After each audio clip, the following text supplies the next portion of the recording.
আসসালামু আলাইকুম আপুরা ভাইয়ারা, কেমন আছেন সবাই? আশা করি সবাই ভালো আছেন। তো প্রতিদিনের মতো আজকে নতুন আরেকটি ভিডিও নিয়ে আপনাদের সামনে আসলাম। ফারহান আক্তার মুন্নি ব্লগে সবাইকে স্বাগতম। তারপরে ভাইয়ারা এখন মানে অনেকটা ভোর ভোর বলতে কুয়াশার জন্য এখনো আলোটা ফুটে নাই, একটু অন্ধকার অন্ধকার রয়ে গেছে। তো এখন আজকে আমি হলো গিয়ে আমাদের নাস্তা করার জন্য একটু খিচুড়ি পাকাইছি। দেখেন, খিচুড়ি না, প্রথমে ভাত রান্না করতে চাইছিলাম, যে দিনের বেলা তো গ্যাস থাকে না। তো এখন ভাবছিলাম যে একটু ভাত রান্না করে রাখি, যেন সকালবেলা মানে ঝামেলা না হয়। তো কি করলাম দেখেন, সেই ভাত রান্না করতে চেয়ে ভাত গেছে একেবারে, মানে এমন নরম হয়েছে বলার মতো না, একদম ভর্তা ভর্তা হয়ে গেছে ভাত।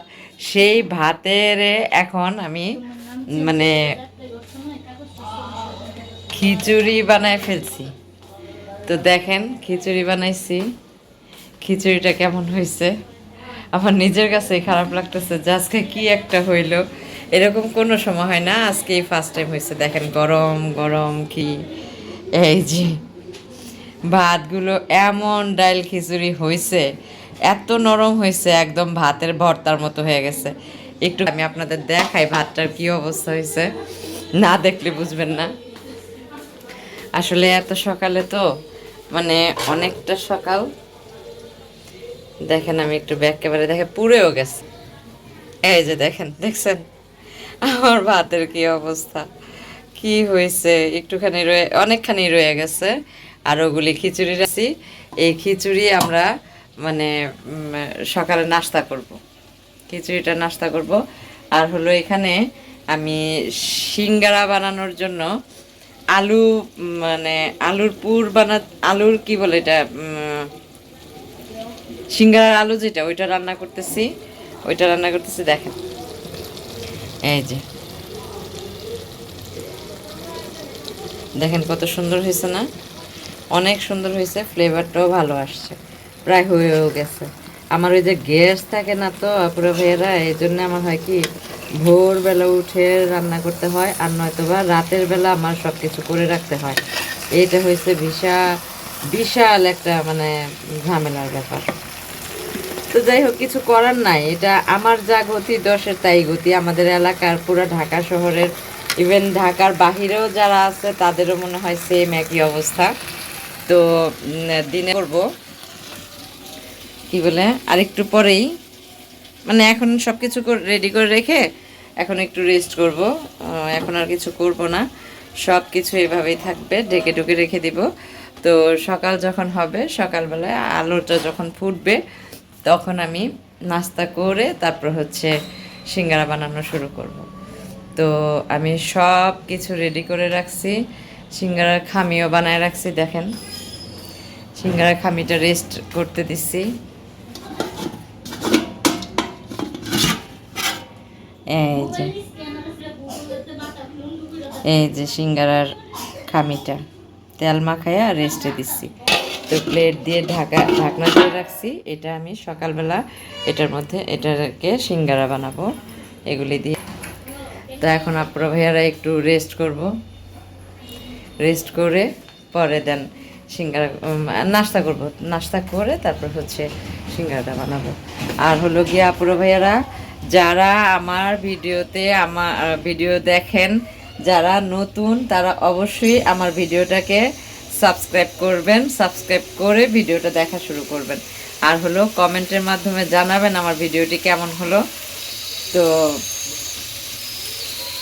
এখন আমি এগুলো সব গুছগাছ করে পরে রেস্ট করে নাস্তা খেয়ে তারপর আবার আপনাদের সামনে বক বক করবো। দেখতে থাকুন। তো আপুরা ভাইয়েরা, এখন আমি সিঙ্গারাগুলো বানাতে বসছি, সিঙ্গারা বানাবো। আর হলো গিয়ে আপনাদের সাথে আমি এখন কিছু কথা বলি, সেটা হচ্ছে আমার মেয়ে আজকে মানে কি বলে, ওর নার্সিং লাইনের আজকে ওর ফাইনাল পরীক্ষা শেষ হয়েছে, রিটেনটা শেষ হয়েছে, বাইবা আছে, বাইবা হবে জানুয়ারি। হুম, কি তো ওর ওইটা বাইবাটা হবে হচ্ছে জানুয়ারির হয়তো বা ফার্স্ট উইকে।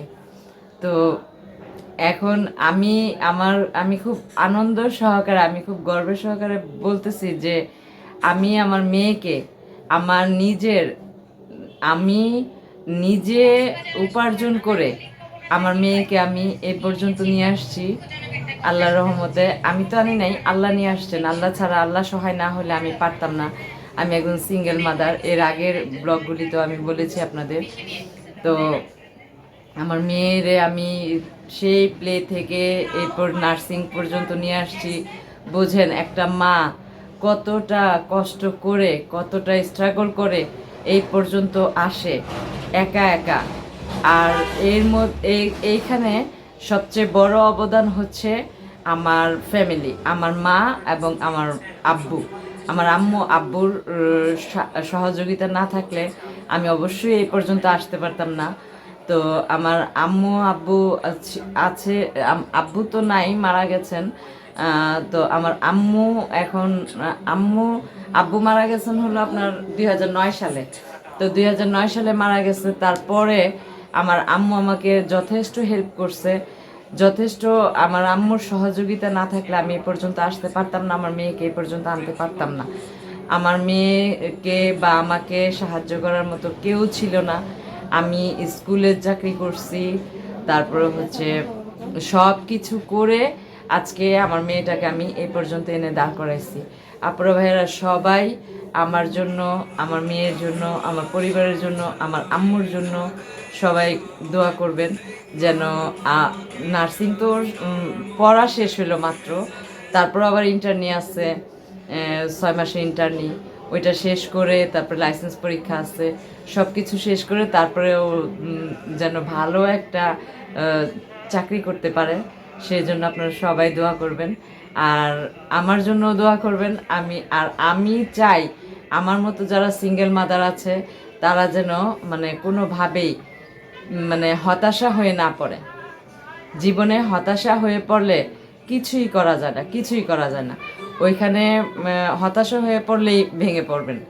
আর হলো গিয়ে একটা মা যখন সিঙ্গেল হয় তখন তার লাইফে যে কতটা কষ্ট আমি জানি। হয়তো আমার ভিডিওগুলোর মধ্যে অনেক সিঙ্গেল মাদাররাই দেখে থাকবেন, তারা হয়তো বুঝবেন আমার কষ্টটা। অনেকেই বুঝবে না, অনেকে আমাকে হাজারো কথা শোনাবে বা এর মধ্যেও অনেকেই শুনাইছে, ওগুলি শুনেই আমার এই পর্যন্ত আসতে হয়েছে। ঠিক আছে, আমি কিন্তু ভেঙে পড়ি নাই, এখনও আমি ভেঙে পড়ি নাই। ইনশাল্লাহ আমি স্ট্রং আছি, আমি যেন এভাবেই স্ট্রং থাকতে পারি। আর সততার সাথে এ পর্যন্ত চলে আসছি, আর সততার সহিত যেন আমি সামনের দিনগুলি পার করতে পারি। সেজন্য আপনারা সবাই আমার জন্য দোয়া করবেন। আর ভিডিওটি যারা যারা দেখবেন অবশ্যই একটা করে সাবস্ক্রাইব করবেন। আর কমেন্টে সুন্দর একটা কমেন্টের মাধ্যমে জানাবেন ভিডিওটি আমার কেমন হলো। আর সবাই আমার জন্য দোয়া করবেন। তো সবাই ভালো থাকবেন, সুস্থ থাকবেন, নিজেদের প্রতি খেয়াল রাখবেন, পরিবারের প্রতি খেয়াল রাখবেন। আজকে এই পর্যন্তই বিদায়। আমার সিঙ্গারার ডেলিভারি আছে, ওইটা এখন আমার সিঙ্গারাগুলো বানাইতে হবে, তারপর আমি আবার সন্ধ্যায় আবার বের হব। তো সবাই ভালো থাকবেন। আল্লাহ হাফেজ।